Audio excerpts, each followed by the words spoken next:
로마서 1장 16절로 17절. 내가 복음을 부끄러워하지 아니하노니 이 복음은 모든 믿는 자에게 구원을 주시는 하나님의 능력이 됨이라. 먼저는 유대인에게요, 그리고 헬라인에게로다.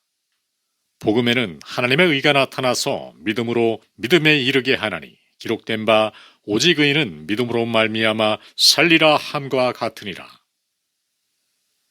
우리는 이제 로마서 1장 중 새로운 대목을 시작하게 됩니다. 처음 6절은 사도로 부르심을 받은 일에 대한 보편적인 진술을 하였으며 그 다음부터 15절까지에서는 자신과 로마에 있는 성도들과의 관계에 대하여 말하고 있습니다. 이제 그 문제를 다 다루고 난 뒤에 더 나아가서 로마서의 대주제를 공표하게 되었으니 이 부분은 중요한 전환점입니다. 16절에서는 그 주제를 진술하였고 17절에서는 그 주제를 일반적인 방식으로 설명했습니다. 내가 부끄러워하지 아니하노니 라는 말씀은 적극적인 역설을 부정의 형식인 고건법 방식으로 표현한 것입니다. 그러므로 사도 바울은 진실로 복음을 자랑하고 영광스럽게 생각한다고 말하고 있는 것입니다. 사도 바울은 매우 의도적으로 반부정적인 방식으로 그 점을 표현했는데 그것은 로마 교회의 지체들인 그 사람들을 돕기 위해서입니다.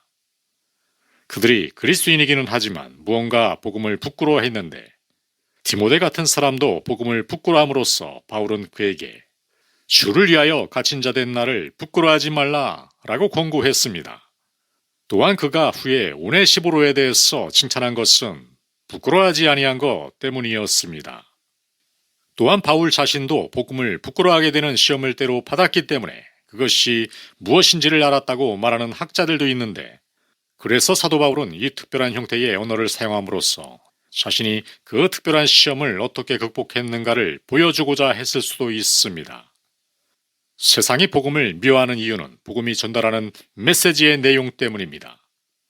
복음은 지독하게 가난한 가운데서 태어난 한 분을 선포하는데 그의 출생과 자라난 환경 모두가 비천하며 그분은 스스로 굉장한 것을 외치고 나서는 정말 무능한 모습으로 잡히시더니 더 나아가 너무나 연약한 가운데서 십자가에 못 박혀 죽으셨는데 그래서 그 모습을 지켜보던 사람들은 그를 조소하고 비웃었던 것입니다.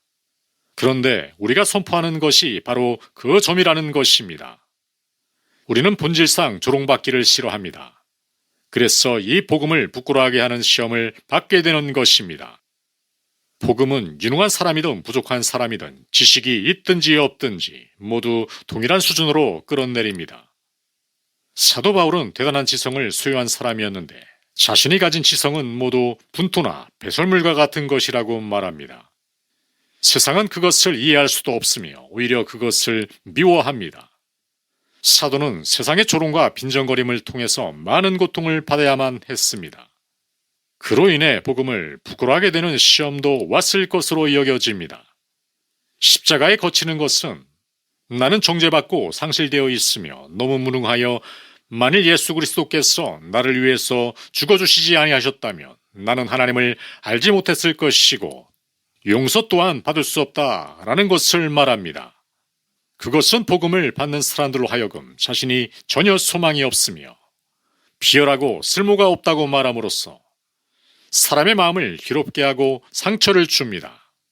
그로 인해서 복음 자체가 사람들 속에서 거부 반응을 산출하여 사람들은 그것을 미워하고 조롱합니다. 그런데 내가 그리스도의 복음을 부끄러워하지 않게 하는 이유는 분명히 복음은 구원을 주시는 하나님의 능력이기 때문입니다.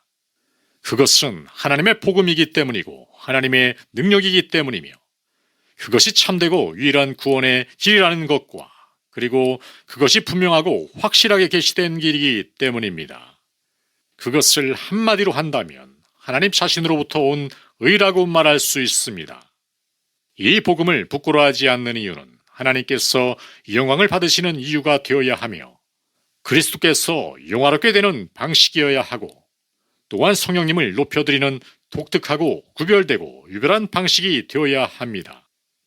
하나님의 은혜에 부르심을 받아 거듭나 새로운 본성을 받고 하나님께서 그 모든 것을 어떻게 하셨는지를 이해하는 사람 외에는 아무도 그것을 말할 수 없습니다. 성경에서 활동하시는 분은 하나님이십니다. 사람이 행하는 일은 언제나 죄 가운데 떨어지고 계속해서 그 죄를 짓는 것입니다. 그래서 더욱더 낮은 차원으로 떨어져 비참과 절망에 처하게 됩니다. 이제 하나님께서는 에덴 동산에 내려오셔서 죄와 수치에 사로잡힌 아담과 하와에게 말씀하셨는데, 바로 그 하나님께서 아브라함을 부르셔서 한 민족이 되게 하셨습니다. 또 때가 참에 하나님이 그 아들을 보내사 율법 아래서 여자에게서 나게 하셨습니다. 하나님께서는 오늘날의 세상에서도 여전히 그 일을 하고 계시는데, 그래서 모든 복음 전도는 다 하나님의 통제를 받고 있다고 말하는 것입니다. 하나님께서 행하시고 그 모든 것이 최종적으로 완벽하게 이루어지기까지 그 일을 행하여 나가시는 것입니다. 복음은 하나님의 위대한 계획과 체계가 역사하는 것을 말합니다.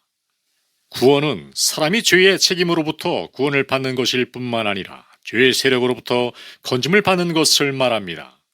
그 구원은 우리를 하나님께로부터 철저하게 화해시키므로 하나님과의 교통을 회복시킵니다. 또 그 구원은 우리에게 소망 가운데 처음 주어진 그 영광으로 회복시켜 줍니다. 복음은 우리 속에서 구원을 산출하는 하나님의 능력입니다. 하나님께서는 세상이 자기 지혜로 하나님을 알지 못할 때 전도에 미련한 것으로 말미암아 믿는 자들을 구원하시기를 기뻐하셨다고 합니다. 하나님이 보실 때는 살인자와 자기 의를 가장 크게 자랑하는 자 사이에 아무런 차이가 없으며 둘 다 하나님 앞에서 그저 잃어버린 자에 불과합니다. 구원받은 사람은 용서받을 뿐만 아니라 새롭게 지어진 사람입니다. 그 속에 있는 하나님의 능력으로 새로운 피조물이 되어 신의 성품을 소유하게 됩니다. 그래서 그는 하나님의 손을 잡고 하나님의 능력으로 인도받아 결국은 영화에 이르고 하나님 면전에서 거룩을 누리게 되는 그 놀라운 길을 시작하게 되는 것입니다. 바울이 복음을 부끄러워하지 않는 이유는 좋은 소식이기 때문이며 구원 문제를 해결해주고 하나님 자신의 메시지이기 때문이며 하나님의 능력이기 때문입니다. 그리고 모두에게 해당되기 때문입니다.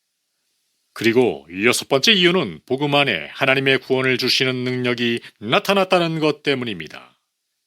복음은 명백하게 보여지는 것 또는 명명백백하게 드러나는 것을 의미합니다. 예수 그리스도의 복음이 의에 대한 하나님의 방식으로 나타나서 믿음으로 믿음에 이르게 하므로 이 복음을 부끄러워하지 않는 것입니다. 이 복음은 언제나 동일한데 아브라함을 의롭다고 하신 하나님의 방식에서도 나타납니다. 그리고 일곱 번째 이유는 계시의 내용 때문에 복음을 부끄러워하지 않는 것입니다. 계시의 내용은 하나님의 의인데 복음에는 하나님의 의가 나타납니다. 하나님의 의를 만족시켜드리기 위해서 예수 그리스도께서 우리 대신 완전하게 모든 의미에서 하나님의 율법을 만족시켜드렸습니다. 우리의 의는 율법에서 난 것이 아니라 오직 그리스도를 믿음으로 말미암은 것이니 곧 믿음으로 하나님께로서 난 의입니다.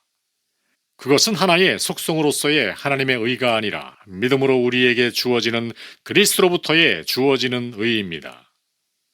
복음을 부끄러워하지 않는 마지막 여덟 번째 이유는 이 의가 우리의 것이 되는 방식을 보여준다는 데 있습니다. 의는 그리스도를 믿는 믿음으로 오게 됩니다. 믿음은 그리스도 안에서만 존재합니다. 우리의 믿음이 우리의 의를 구성하는 것이 아니며 그것은 도구가 되어지는 것이기 때문에 믿음을 공로로 생각해서는 안 됩니다. 내가 의롭다함을 받는 것은 그리스도 때문인데 그 의가 믿음으로 말미암아 내게 미칩니다. 그러므로 믿음은 의에 이르게 하는 도구이며 의에 이르게 하는 통로인 셈입니다.